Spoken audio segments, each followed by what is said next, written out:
when they went to Yom Kippur, when the women went to Yom Kippur on the fast day, the Muslim neighbors babysat the children, the most precious objects they gave to them to protect.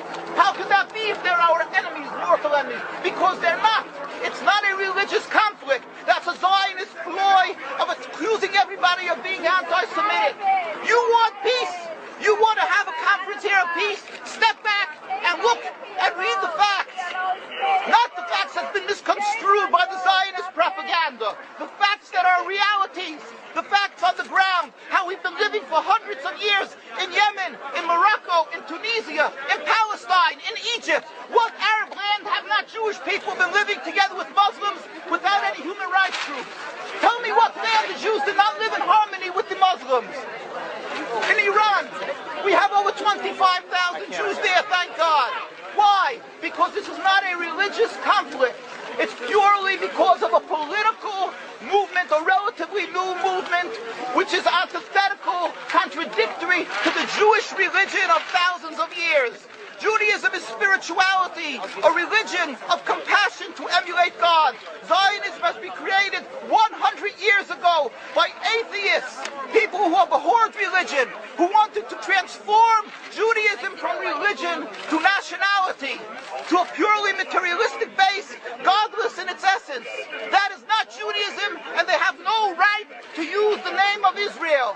They've usurped our name, they've stolen our symbols, and they've stolen our identity. And they are causing death and destruction, year in and year out. For over 50 years, death and bloodshed has not stopped because of a pure ideological belief called Zionism. They sacrifice on their idol bodies, human beings, hearts, souls. They rent, they've destructed houses, they've destructed people's lives. What can we do about this? Let's step back and think. There is a solution with God's help. If we would put away the politics, then we could know that we've been living and coexisting together. We most profusely apologize to the Muslims, to the Arabs, what has been done to them. And then we can return, they make restitution for what has been done to them. And then we will be able to live in harmony. Not an Israeli state, a one Palestinian state. One state as we have been living for hundreds of years. There will be peace. And you will see that this 50 years has been a nightmare, a mirage, and nothing to do. Pure fear-mongering, that's what Zionism does. It's panic, going into a theater and yelling, fire, fire, that's what Zionists do. We've been living with the Muslims. We've been living, yes, Ahmadinejad keeps on stating that he does not want to harm the Jews, but the Zionists keep on antagonizing him. Of course you don't, because you have an agenda. You want to further Zionism. You want enemies. You want enemies in order to be able to say you're protecting the Jews. We don't want enemies. We want to live in peace.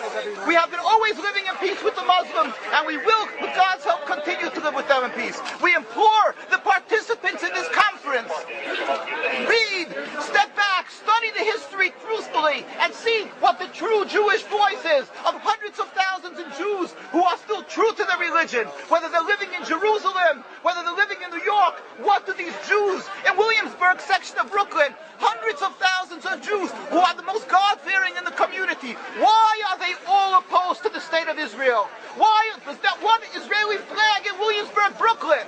These are the most God-fearing religious Jews. Why don't they fly an Israeli flag? They have hospital help. They have Hatzolah, ambulatories, and everything free of charge to help people. The most greatest charitable organizations. Why these compassionate people don't support the state of Israel? Why not? Because they don't like Israel. Why not? Because they're self-hating Jews? Trying to build a Jewish state. Why? Are they fools? Are they fools? The reason is simply because they fear God. And I know why. You don't know why, and I know why. Because they're God-fearing. And God forbid us to have a state. We are in exile by God. We decree exile. And we are forbidden to oppress the people. We are forbidden to oppress the Palestinian people and steal their houses. That is what Judaism says. Thou shalt not steal. Thou shalt not kill. We have no right to the rule of the land of Palestine. This is what Judaism says, not what these robbers say. It's what the real Jews say. This is what Zionists are doing. Beating Jews,